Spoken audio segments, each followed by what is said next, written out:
Hi everyone, this is Xueqin Huang from the First Affiliated Hospital of Shantou University Medical College. Today I will talk about a life-saving technique, cardiopulmonary resuscitation, that is CPR.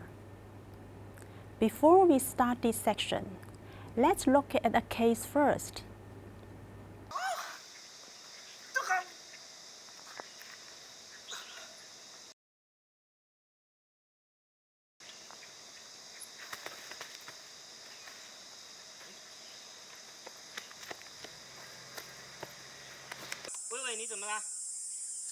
Okay, what would you do if you encounter such an incident? That's our topic for today. By the end of this section, you will be able to describe the adult chain of survival, identify a person with cardiac arrest, perform CPR correctly when it is needed.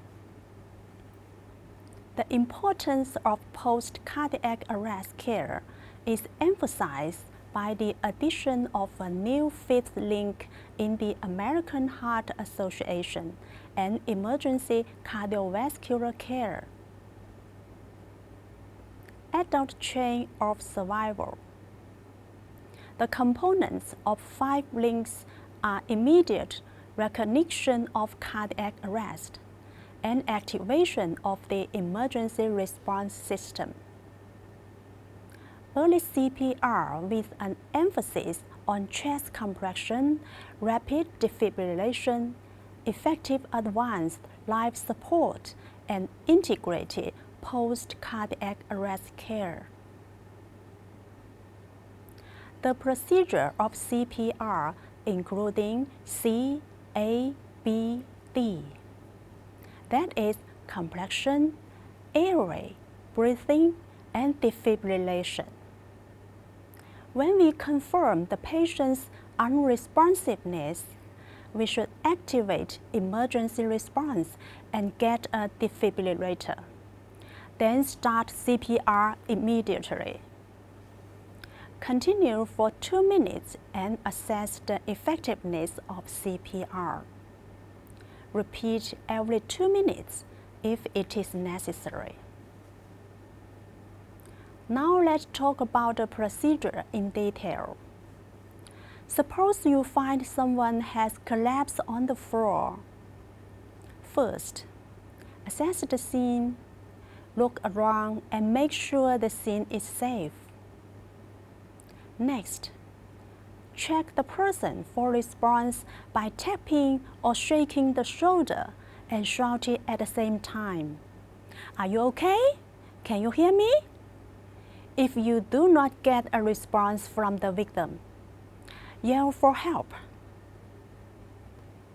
If a bystander is available, order a specific one to phone for an ambulance and get an automatic external defibrillator. That is AED. Ensure you activate the local emergency response system, that is EMS. Notify the EMS that you have an unconscious, non-breathing victim before you begin CPR. Place the victim in a supine position on a hard and flat surface. Because proper position facilitates assessment of the cardiac and respiratory status and successful external cardiac compression. Check the victim's carotid pulse. Look at the victim's chest for expansion at the same time. Assess for 5 to 10 seconds. If the victim has no pulse and no normal breathing, it indicates cardiac arrest and should begin chest compression immediately.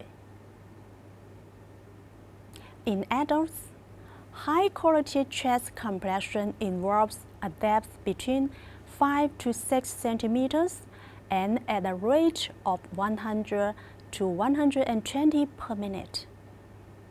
Place the heel of one hand on the lower part of the sternum between the nipples.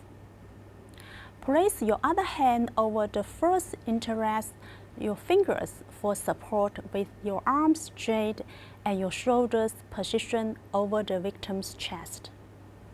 Push down on the victim's chest. The heel of the hand must completely release the pressure between compressions in order to recoiling of chest wall. But it should remain in contact with the victim's skin constantly. The next step is to open the airway. The most commonly used method is head to chin lift method. Placing one hand on the victim's forehead, tilt the head back gently, while lifting the chin by these two fingers of the other hand.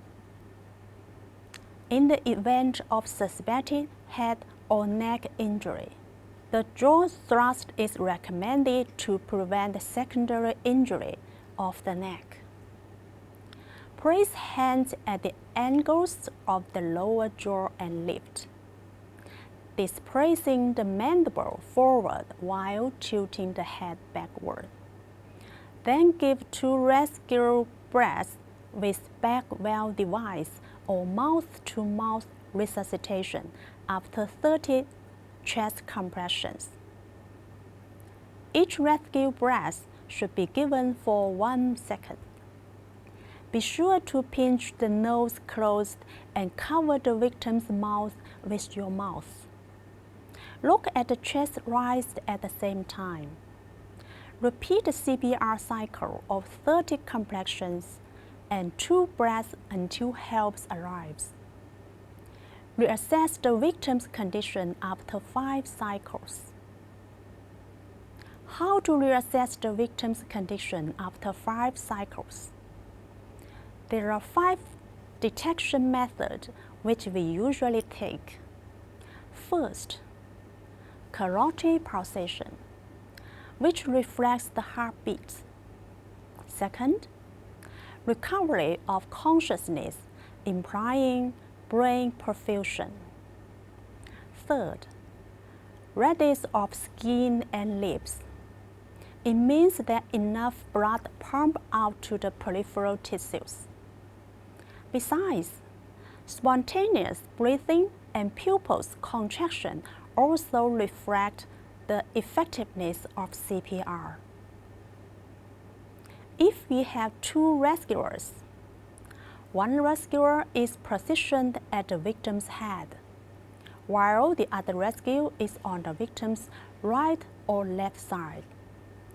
Proper positioning allows one rescuer to perform artificial respirations while the other to administer chest compression without getting in each other's way. The rescuer positioned at the victim's head is responsible for monitoring respirations, establishing an open airway, and performing rescue breathing. Sometimes we can add another step, defibrillation, which involves delivering a shock to restart the heartbeat.